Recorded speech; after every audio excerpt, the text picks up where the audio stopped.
These men are soldiers on a battlefield, well within the range of a fierce enemy's fire. The area for which they fight is, to most of us, surprisingly large.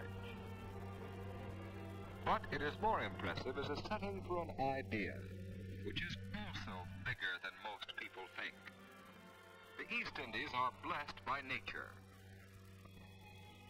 Their land is rich and yields abundant crops many times each year. The most coveted luxuries of life grow here in commonplace profusion. The tea of Java was once served to a third of the world.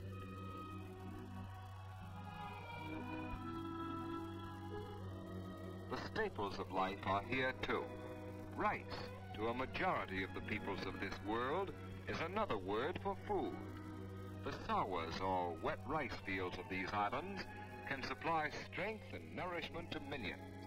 In modern times, the discoveries of the Dutch agricultural scientists help to increase the yield obtained by the traditional methods. For tradition is strong in these people. Traditions that the Portuguese and French and Dutch explorers called savage when they first came upon the islands in the 15th century. But the Dutch have learned better since those days. They have learned to appreciate the sensitivity and culture of a people who are different from themselves. They have realized that these are highly civilized peoples.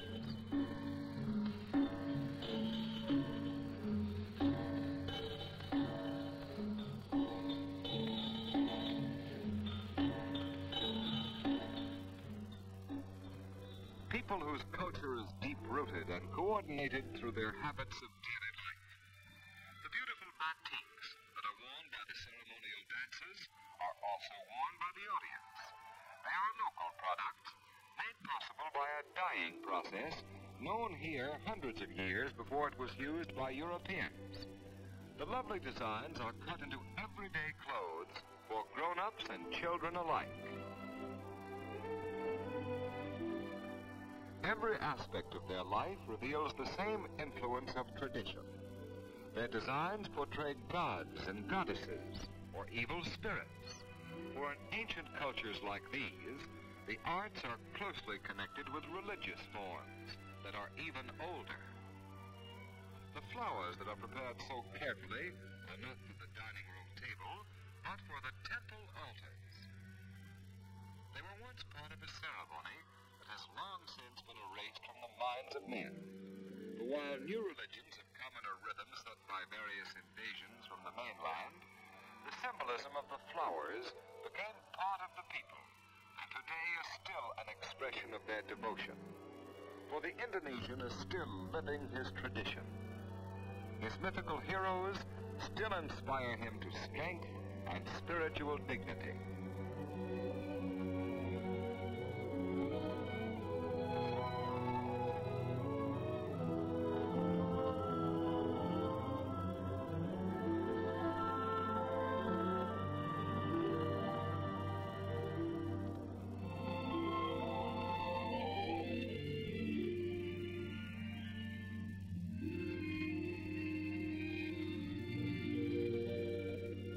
He still lives in the shadow of fabulous monuments, architectural masterpieces like the temples to Buddha in Java and Bali.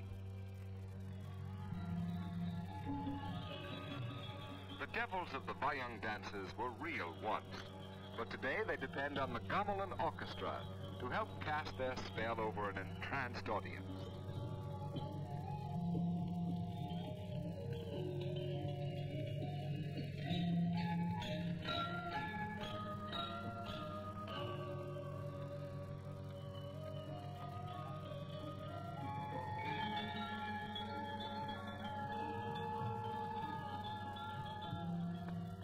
And in the art of the great dancers, It is hard to tell where tradition stops and virtuosity begins.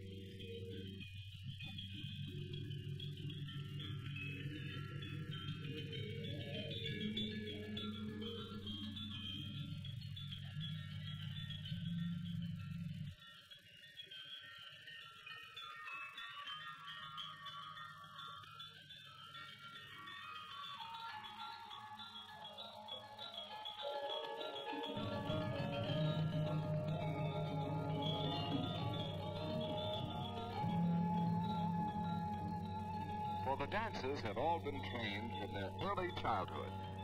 Each posture has its meaning, each grimace its significance. The dancers are much like priests of a special cult, passing on their skills and disciplines from one generation to another, down through the years. Down through the years in art and in living has passed the legacy of pride in a graceful, dignified way of life.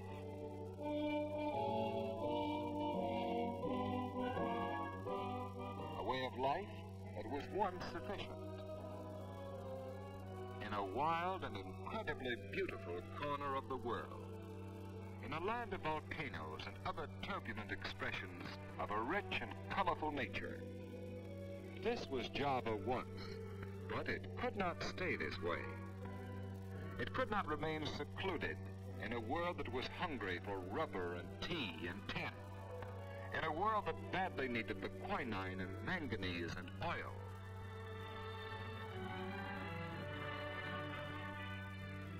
And so once again it changed with changing times.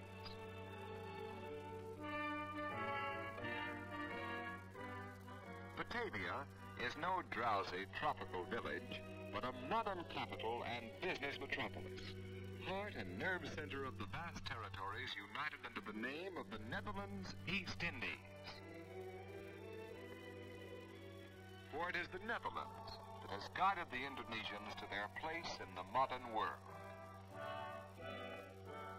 In many parts of Java, the jungle and rice fields have given way to the great industrial plants that a modern nation needs for survival in a world balanced on economic scales. And the peoples of tradition have been taught new skills that would amaze and confound their craftsman ancestors. Skills that are prized and well paid by a machine-age world. Skills that can turn the raw commodities of the earth into useful articles. Skills that can win the rewards of weekly wages and improved living conditions. Only with these skills can man be master of the machine and make it work for the common good. Dutch craftsmen and Dutch engineers have brought the Indonesians up to date. But the people have not forsaken the land to work in the factories, for such migration may lead to economic slavery. By Netherlands law, not even Dutch settlers may buy the land that has been assigned to the people for growing their food, and most of the small rice sawas have been in the possession of one family or one community for many generations. Not all of the agricultural activities of the islands are on this small scale. Companies of many nations have been encouraged to establish large commercial operations on leased lands, and it is the products of such plantations that furnish most of the island's exports. The plantation hands are paid wages, but whenever possible, the arrangement also provides for enough time off to enable them to work their own lands. Thus, the change from the old to the new is a gradual one that does not hurt the very people it is supposed to help. Balance and moderation have been the keynote of Dutch policy in this great experiment involving 60 million lives.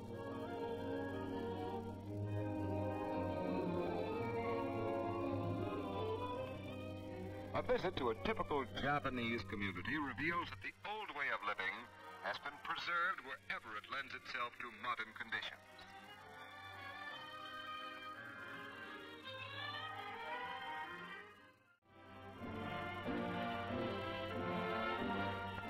The young generation is proud of its traditional heritage, but it is determined to add to it in 20th century forms, in terms of technical and social improvement, good schools, and even more, an ambitious, zealous youth are first steps to true democracy.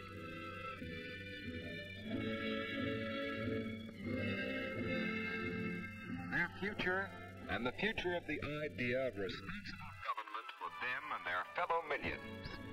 These are the reasons they have turned down the tinseled promises of the invader.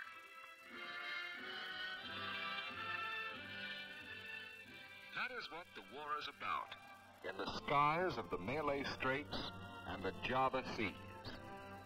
Hundreds of young Indonesians are flying with their Dutch, American, and British comrades in the planes seeking out the Jap invader. They are themselves products of an idea they are willing to die for. Their fight and the sacrifices of their allies on the oceans and in the jungles below will keep that idea alive.